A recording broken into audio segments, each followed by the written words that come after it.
Assalamualaikum warahmatullahi wabarakatuh. Di sini kami akan mempresentasikan tugas pengganti ujian akhir semester Bahasa Indonesia dengan judul Dampak dari Pembelajaran Daring terhadap Psikologis Perkembangan pada Anak. Sebelumnya, kita akan memperkenalkan diri terlebih dahulu.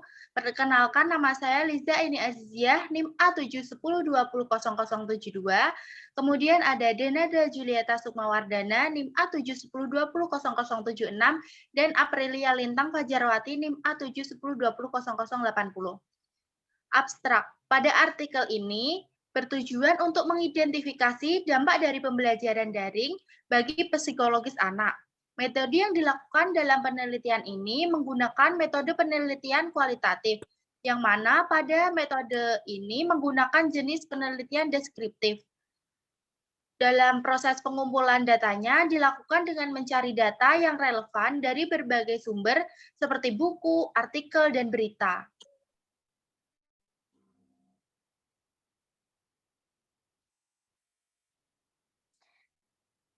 Pendahuluan.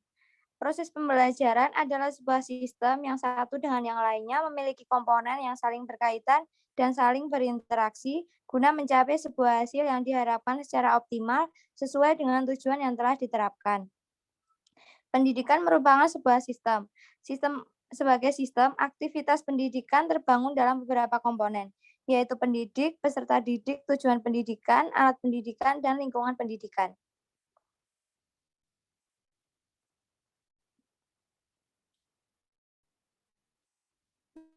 Pada tahun 2020 bulan Maret, Indonesia mendapatkan musibah yang sangat mengerikan, yaitu munculnya wabah COVID-19, penyakit menular yang disebabkan oleh virus SARS-CoV-2. Virus tersebut menyebabkan beberapa sektor terdampak, khususnya adalah sektor pendidikan.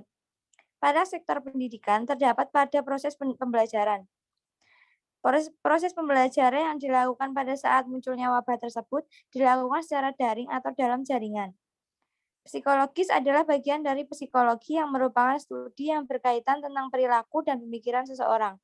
Secara tidak langsung, psikologis adalah sebuah objek yang berkaitan dengan pikiran dan fenomena mental dari seseorang.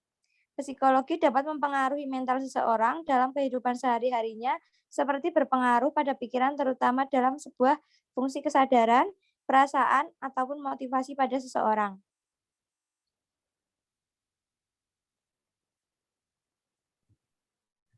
Selanjutnya yaitu metode penelitian. Metode yang dilakukan dalam penelitian ini menggunakan metode penelitian kualitatif, yang dimana pada penelitian ini menggunakan jenis penelitian deskriptif.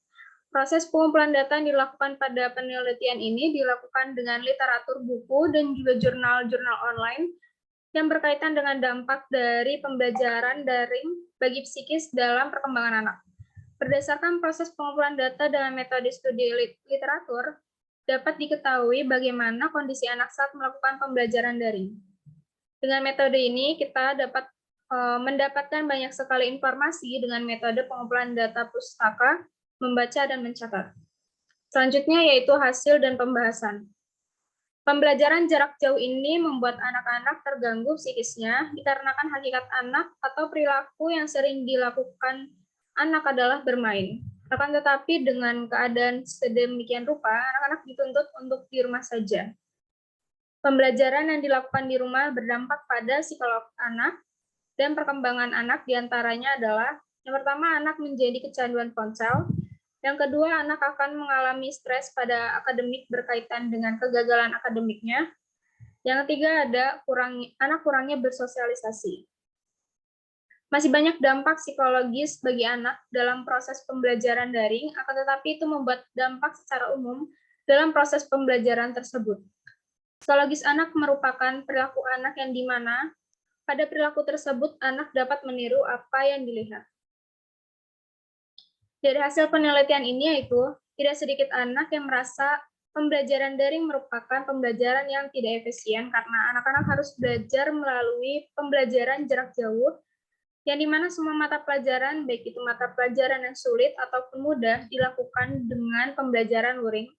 Hal ini menyebabkan anak-anak sulit untuk memahami dan menguasai materi yang telah disampaikan. Yang terakhir ada kesimpulan. Jadi kesimpulan dari artikel tersebut adalah pembelajaran daring sangat tidak efektif untuk dijalankan dikarenakan memiliki dampak yang kurang baik terhadap psikis anak, yang dimana anak akan menjadi stres, malas, dan kurang bersosialisasi.